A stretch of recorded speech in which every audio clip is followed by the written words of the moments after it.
Hello दोस्तों, good morning, सुप्रभात। आज के एसएमएस ऑनलाइन क्लासेस में आपका स्वागत है। आज हम लोग विज्ञान का, साइंस का, मैट्रिक का, किसी भी विज्ञान का हम लोग का आज एक मोस्ट वीवीआई टॉपिक पढ़ेंगे जिसका नाम है एथिलीन। एथिलीन के बारे में हम लोग इसलिए पढ़ रहे हैं क्योंकि हमको ना एक दोस्त ने, प्यारा दोस्त ने, साथी ने क्या कमेंट किया था कि भैया भैया एक एथिलीन पर वीडियो बनाइए, उसे फल पकाने वाला हार्मोन क्यों कहा जाता है। तो उस भैया के हम दिल से शुक्रिया अदा करना चाहता हूँ क्योंकि वो भैया ने हमें कमेंट किए, हमें प्रोत्साहन किए, हमें उत्साह किए हैं वीडियो बनाने के लिए। उस भाई के दिल से नमस्कार है। ठीक है दोस्तों, तो आज हम लोग है ना एथिलीन के बारे में पढ़ेंगे हम लोग, है ना दोस्तों।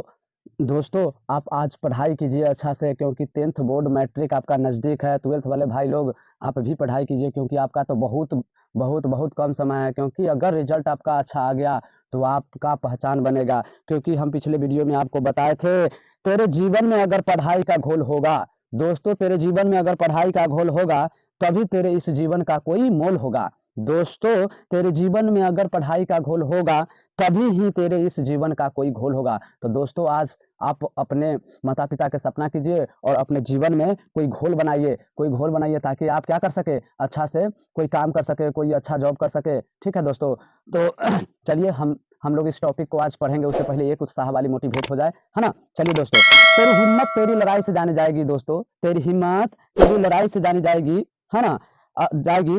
तेरी हिम्मत तेरी लड़ाई से जानी जाएगी और तेरी किस्मत तेरी पढ़ाई से जानी जाएगी।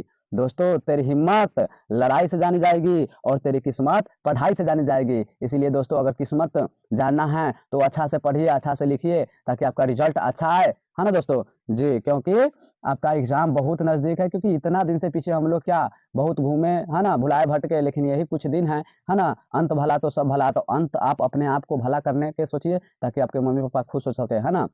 आपको कोई भी मम्मी पापा अभी तक दुख नहीं दिया है, ठीक है, लेकिन आप उनको अब दुख देने के बारी आ गया क्योंकि आप क्या नहीं अथी कर सकते हैं, है ना। चलिए ठीक है, तो हम लोग एथिलीन के बारे में हम लोग पढ़ेंगे अब। ठीक है, एथिलीन एथिलीन को, है ना, हम लोग कार्बेट के नाम से भी जानते हैं। एथिलीन को क्या नाम से जानते हैं? कार्बेट के नाम से भी जाना जाता है, जिसको हम लोग क्या कहते हैं, कार्बाइड कहते हैं, है ना। अगर एथिलीन, जाइए आप दुकान में, अगर एथिलीन बोलिएगा तो आपको नहीं देगा, वही कार्बेट या कार्बाइड बोल दीजिए तो आपको दुकान में फटदानी क्या कर देगा, दुकानदार आपको दे देगा। और जो पढ़ल लिखल होगा, 10th कैले होगा, 12th कैले होगा, वो जरूर अच्छा से दिल से पढ़ाई किया होगा तो जरूर आपके बात के समझ के और जरूर एथिलीन मांगेंगे तो दे देगा। ठीक है, नहीं विश्वास है तो इस बात को आप चेक कर सकते हैं। ठीक है दोस्तों, तो चलिए हम लोग पढ़ते हैं आज, है ना। एथिलीन, एथिलीन है क्या आखिर, पहले जानेंगे एथिलीन है क्या। तो देखते हैं हम एथिलीन क्या है दोस्तों। यह एक ऐसा हार्मोन है, यह एक ऐसा हार्मोन है जो प्राकृतिक रूप में गैसीय अवस्था में पाया जाता है। जब फल पकाया जाता है तो वो गैस से पकेगा, क्योंकि गर्मी जब तक फल में नहीं बनेगा जब तक फल पक ही नहीं सकता है दोस्तों। तो यह एक ऐसा हार्मोन है जो प्राकृतिक रूप में क्या अवस्था में पाया जाता है, क्या अवस्था में पाया जाता है, गैसीय अवस्था में पाया जाता है। आपको पता होगा जितना भी पादप हार्मोन है मात्र यही एक गैसीय अवस्था में पाया जाता है दोस्तों। ठीक है, तो गैसीय अवस्था में पाया जाता है। इसे कार्बेट या घना देहत्वा में क्या कहते हैं, इसे कार्बाइड के नाम से जाना जाता है। यह एक वृद्धिक, है ना, वृद्धि रोधक हार्मोन है। वृद्धि रोधक सर क्या होता है, वृद्धि रोधक, वृद्धि रोधक दोस्तों, वृद्धि को कम करने वाला, लंबाई को कम करने वाला, उसे वृद्धि रोधक कहते हैं। ठीक है, हार्मोन कहते हैं। चलिए, इस हार्मोन का खोज किसने किया, कैसे किया, आप जानते हैं हम लोग। ठीक है, ये हार्मोन का खोज, एथिलीन का खोज, यानी कि एथिलीन नामक हार्मोन का खोज अमेरिका वैज्ञानिक बर्ग ने 1962 ईस्वी में किया था, है ना। खोज एथिलीन का खोज अमेरिका नामक वैज्ञानिक ने, अमेरिका के वैज्ञानिक ने, बर्ग ने 1962 ईस्वी में किया था। पहले उन्होंने ना कपास के तन्ना से ना क्या निकाला था, एथिलीन नामक हार्मोन निकाला था। ठीक है, तब जाकर खोज हुआ था। चलिए एथिलीन का हम लोग क्या करेंगे दोस्तों, दिख रहा है आप लोगों को? जी भाई जी, दिख रहा है, दिख रहा है। चलिए देख लेते हैं हम लोग आगे की ओर। ठीक दोस्तों, चलिए अब हम जानेंगे एथिलीन का सूत्र क्या होता है सर। एथिलीन का सूत्र, एथिलीन का सूत्र C2H4 होता है। यह एक सरल हाइड्रोकार्बन है। आपसे आपसे 10th के विज्ञान ऑब्जेक्टिव में, बायोलॉजी में आपसे पूछ सकता है कि सबसे सरल हाइड्रोकार्बन क्या होता है। तो क्या होता है, एथिलीन होता है, बेंजीन होता है, जिसका सूत्र होता है बेंजीन का C6H6। तो अभी सरल हाइड्रोकार्बन है और सरल हाइड्रोकार्बन वो नहीं, यानी कि एरोमेट्रिक हाइड्रोकार्बन है। ठीक है, और सरल हाइड्रोकार्बन भी कहा जाता है, लेकिन सरल क्या है, यानी कि एथिलीन का सूत्र होता है C2H4 होता है ना। यह एक सरल हाइड्रोकार्बन भी है। इसका संरचना सूत्र देखिए C, है ना। एथिलीन इन इन इन ग्रुप में कितने बॉन्ड होते हैं, 2 बॉन्ड होते हैं। इन ग्रुप में कितने बॉन्ड होते हैं? 2, आइन ग्रुप में 3 और एन ग्रुप में आपको 1 बॉन्ड होते हैं। एन ग्रुप में कितने बॉन्ड होते हैं? 1 ग्रुप होते हैं। इन ग्रुप में 2 बॉन्ड होते हैं, आइन ग्रुप में 3 बॉन्ड होते हैं। तो यहाँ इन वाला है ना, तो इन वाला है तो 2 बॉन्ड है और देखिए 4 गो कार्बन था तो एक इधर सजा दिए, एक इधर, एगो इधर, एगो इधर। सर क्यों एक गो में क्यों नहीं सजा दिए? नहीं, एक गो में क्यों नहीं सजा सकता है? क्योंकि कार्बन के पास वैलेंसी इलेक्ट्रॉन यानी कि बाहरी कक्षा में इलेक्ट्रॉन की संख्या 4 ही होता है और हाइड्रोजन के पास 2 ही होता है, यानी कि 2 हाइड्रोजन अधिकतम कितने 2 बॉन्ड बना सकते हैं और कार्बन अधिकतम 4 बॉन्ड बना सकते हैं। तो इसीलिए देखिए 1 2 3 4 और 1 2 3 4 बन गया ना, तो ये है। ठीक है, तो अब हम लोग एथिलीन का दूसरा नाम जानेंगे। अन्य नाम क्या है? एथिलीन का अन्य नाम क्या है? एथिलीन का अन्य नाम क्या है? एथिलीन का अन्य नाम एब्सिसिक एसिड है। एथिलीन का अन्य नाम क्या है? एब्सिसिक एसिड है। चलिए एथिलीन के हम लोग कार्य, प्रभाव, उपयोग के बारे में देखते हैं, है ना। एथिलीन के कार्य एवं उपयोग और प्रभाव के बारे में देखते हैं। एथिलीन के निम्नलिखित कार्य एवं उपयोग है ना। चलिए, यह फल को पकाने में सहायक होता है। एथिलीन क्या होता है? फल में पकाने में सहायक होता है। दूसरा में देखेंगे, यह पौधों को लंबा होने से रोकता है। एथिलीन पौधों को लंबा होने से क्या करता है? रोकता है। तीसरा में, इसमें मादा पुष्पों की संख्या में वृद्धि होती है। इसमें मादा मतलब जानते हैं ना, स्त्री, है ना। स्त्री वाला पुरुष में पुष्प मतलब फूल में क्या होती है? संख्या में वृद्धि होती है। और चौथा में, इसमें नर पुष्पों की संख्या कम होती है। पांचवा में देखेंगे, यह फलों, पत्तियों एवं बीजों में पाया जाता है और यह फलों एवं पत्तियों को पौधों से अलग करता है। दोस्तों चलिए हम लोग देखते हैं मोस्ट जो दोस्त ने हमको कमेंट किए थे वही उनका क्वेश्चन है यहाँ पे, फल पकाने वाला हार्मोन क्यों कहा जाता है? एथिलीन को फल पकाने वाला हार्मोन क्यों कहा जाता है? एथिलीन को फल पकाने वाला हार्मोन क्यों कहा जाता है? हम लोग आज जान जाएंगे दोस्तों।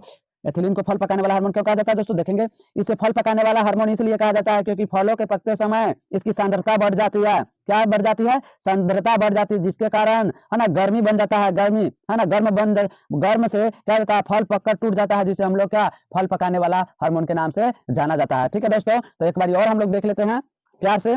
चलिए दोस्तों देखते हैं एथिलीन। एथिलीन किसे कहते हैं? एथिलीन यह एक ऐसा हार्मोन है जो प्राकृतिक रूप में गैसीय अवस्था में पाया जाता है। इसे कार्बेट के नाम से भी जाना जाता है। यह वृद्धि रोधक हार्मोन है। आपसे पूछेगा पादप हार्मोन में वृद्धि रोधक हार्मोन कौन है? तो क्या एथिलीन हो जाएगा? क्या हो जाएगा? एथिलीन हो जाएगा। ठीक है दोस्तों, और फल पकाने में इसका उपयोग किया जाता है। ठीक है, क्योंकि मार्केट में अब लिक्विड वाला है ना, लिक्विड कार्बेट है ना, मार्केट में कार्बाइड के रूप में मिलता है, कार्बेट के रूप में मिलता है, तो अब लिक्विड वाला भी आ गया है, यानी कि द्रवित मतलब कार्बेट आ गया है, एथिलीन आ गया है। क्योंकि अब शीशी में आता है और उसको क्या घर ले जाइए और फल पर क्या कर दीजिए? छिड़काव करके और तोप के रख दीजिए, है ना, ढक के रख दीजिए और आपका फल पक के एकदम रेडी हो जाएगा। 1 घंटा में फल पक जाएगा। अब इतना मतलब कार्बेट मतलब गर्मीला होता है। इससे हम जान सकते हैं कि गर्मी, जहां बहुत ज्यादा गर्मी होगा ना, वहां क्या हो जाएगा? क्या हो जाएगा? फल पक सकता है। क्यों? क्योंकि आप लोग जानते हैं जब बच्चा में थे ना, तो कोई भी आम या जो भी कुछ फल होता था तो हम लोग क्या भूसा में ले जाकर रख देते थे, है ना। गेहूं के जो भूसा हुआ करता था उसमें क्या कुछ चीज में पटुआ के या बोरा में इसमें रख के और उसमें रख देते थे, तो क्या गर्मी से फल पक जाता था, है ना। तो एथिलीन गर्मी, इसीलिए इसको गैसीय पदार्थ यानी कि गैसीय अवस्था में रखा गया है, यानी कि गैसीय अवस्था है यह। तो हम लोग जान गए, है ना। यह एक ऐसा हार्मोन है जो प्राकृतिक रूप में गैसीय अवस्था में पाया जाता है। इसे कार्बेट के नाम से भी जाना जाता है। यह वृद्धि रोधक हार्मोन है। ठीक है दोस्तों, चलिए इसका खोज किसने किया था हम लोग देख लेते हैं। खोज एथिलीन का खोज अमेरिका के वैज्ञानिक वर्ग ने 1962 ईस्वी में किया था, है ना। किस पौधा से? तो कपास नामक पौधा से। चलिए सूत्र इसका क्या होता है? एथिलीन का सूत्र होता है C2H4 होता है। यह एक सरल हाइड्रोकार्बन है। यह क्या है? एक सरल हाइड्रोकार्बन है। आपसे पूछ देगा एग्जाम में और पूछेगा क्या संरचना सूत्र या यूपिक नेम क्या होता है, तो ये वाला आप बता दीजिएगा। ठीक है दोस्तों, ये संरचना सूत्र ऐसे फिगर बना के बता दीजिएगा। चलिए अन्य नाम क्या है सर इसका? Abscisic acid. एथिलीन का अन्य नाम क्या है दोस्तों? Abscisic acid. चलिए अब इसका प्रभाव, उपयोग एवं कार्य जानेंगे हम लोग। ठीक है दोस्तों, चलिए चलिए देख लेते हैं हम लोग। चलिए एथिलीन के निम्नलिखित कार्य एवं प्रभाव एवं उपयोग है। यह फल को पकाने में सहायक होता है। दोस्तों जो फल हम लोग खाते हैं एकदम पका हुआ, उसमें कार्बाइड यानी कि केमिकल से पका हुआ रहता है। ठीक है, यह पेड़ के तनों और बीजों में, पत्तियों में, फलों में यह पाया जाता है। कौन? एथिलीन। चलिए दूसरा में देखते हैं, यह पौधों को लंबा होने से रोकता है। अब पूछ देगा पौधों को लंबा होने से कौन सा हार्मोन रोकता है, तो एथिलीन, है ना। फलों को पकाने में कौन सा हार्मोन सहायक है, तो एथिलीन।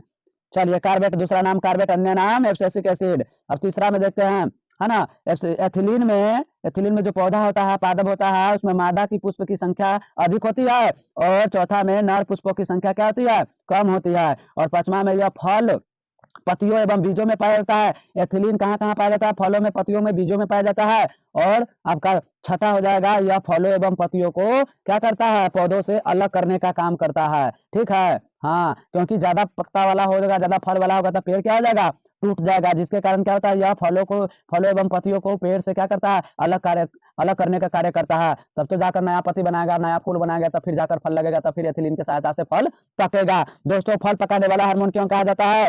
तो आज जान जाएंगे ना हम लोग। इसे फल पकाने वाला हार्मोन के नाम से भी जाना जाता है, क्योंकि फलों के पकते समय, यानी कि जिसको डम्हा बोलते हैं, उस समय डम्हा जाता है ना, यानी कि बड़ा हो जाता है, उस समय ना उसकी सांद्रता बढ़ जाती है ना, उसमें गर्मी होती है, जो क्या होती है? एथिलीन बढ़ जाती है, जिसके कारण गर्मी से क्या हो जाता है? फल पककर टूट जाती है। इसीलिए हम इसको, एथिलीन को, फल पकाने वाला हार्मोन के नाम से भी जानते हैं। दोस्तों, चलिए वीडियो को समाप्त करते हैं। दोस्तों, मन लगा के पढ़ते रहिए, क्योंकि आप अपने मम्मी पापा के सपना को पूरा करने वाले हैं। क्योंकि इतना दिन से हमें मम्मी पापा सब कुछ दिया है, लेकिन बस मात्र हमको थोड़ा सा क्या देना है? उसको, मम्मी पापा को मुस्कुराहट देना है, यानी कि खुशी देना है। तो कब खुशी आएगा? जब आपका रिजल्ट अच्छा आएगा, है ना। इतना दिन से खुशी देते हैं तो नहीं, हम उनको कुछ थोड़ा भी खुश नहीं कर सकते हैं? कर सकते हैं दोस्तों, मेहनत कीजिए, खुश जरूर होंगे। इसीलिए हम कहते हैं दोस्तों, अच्छा मन से पढ़ाई कीजिए, ताकि आप आगे चल के अच्छा कर सके, है ना। अभी पढ़िएगा तो आगे पढ़ाएंगे, और अच्छा रिजल्ट आएगा तो आगे मम्मी पापा पढ़ाएंगे। अगर खराब रिजल्ट आ जाएगा तो कौन मम्मी पापा आपको पढ़ाना चाहेगा? नहीं पढ़ाना चाहेगा। इसीलिए अच्छा से दिल से मेहनत कीजिए, मम्मी पापा को धोखा देने का